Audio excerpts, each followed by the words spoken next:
यह वाकया गौस पाक और एक मोची का है। एक ऐसी कहानी जो बताती है कि अल्लाह के नजदीक असली कीमत माल और दौलत की नहीं बल्कि दिल की सच्चाई की होती है। एक मोची जो जूते बनाता और सिलता था, उसका कपड़ा पुराना था, हाथों में गांठें लगी रहती थी, चेहरे पर मेहनत के निशान थे, मगर उसका दिल रोशनी से भरा हुआ था। वह मस्जिद का पाबंद नमाजी था। रात को तन्हाई में बैठकर अल्लाह का जिक्र करता, कभी खामोशी से आसमान की ओर देखता और धीरे से कहता, ए परवरदार, मुझे अपना बना ले, मुझे अपने वलियों की सोहबत नसीब हो जाए, बस तेरे दरबार में कबूलियत मिल जाए। दिन बीतते गए और उसकी जिंदगी यूं ही चलती रही। कभी जूते की मरम्मत, मगर शिकायत का कोई शब्द भी उसकी जुबान पर नहीं आता। एक दिन किस्मत का पल आया। सुबह का समय था, बाजार में हलचल कम थी। मोची अपनी दुकान पर बैठा था कि सामने कमजोर बुजुर्ग आए और बोले, ए फकीर, क्या तू गौसपा को जानता है? मोची ने आदाब से झुककर कहा, मैं तो उनका नाम भी आदाब से लेता हूँ, मगर उनकी बारगाह में हाजिर होने की हिम्मत कभी नहीं की। बुजुर्ग मुस्कुराए और बोले, तो फिर कल जुम्मे को उनकी महफिल में हाजिरी दे, वहाँ तुझे वही मिलेगा जिसके लिए तूने दुआएं मांगी हैं। इतना कहकर बुजुर्ग नजरों से ओझल हो गए। मोची हैरान रह गया। उसकी आंखें नम हो गईं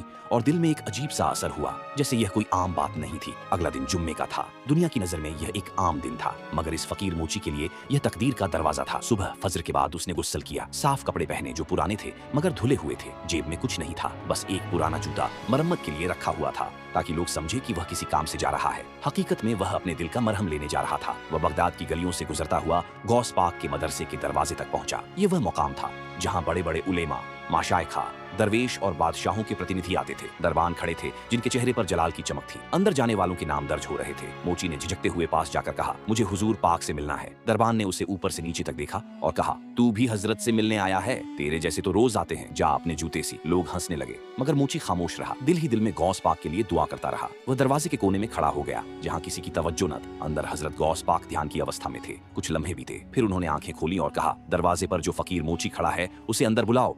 सन्नाटा छा गया। सब लोग हैरान थे कि यह कौन फकीर है।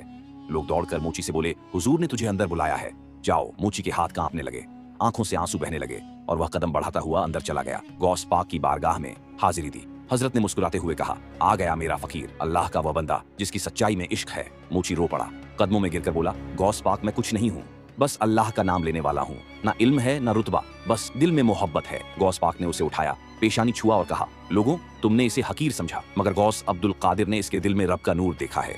आज से वह अल्लाह के खास बंदों में शामिल है। महफिल में सन्नाटा छा गया। कुछ लोगों ने माफी मांगी और वह फकीर मोची, जिसे कोई जानता भी नहीं था, अब वलियों की सोहबत में बैठ गया। उस दिन के बाद सब कुछ बदल गया। वही मोची जो कल बाजार में जूते सीता करता था, अब गौस पाक के कदमों में बैठता है। संगीत।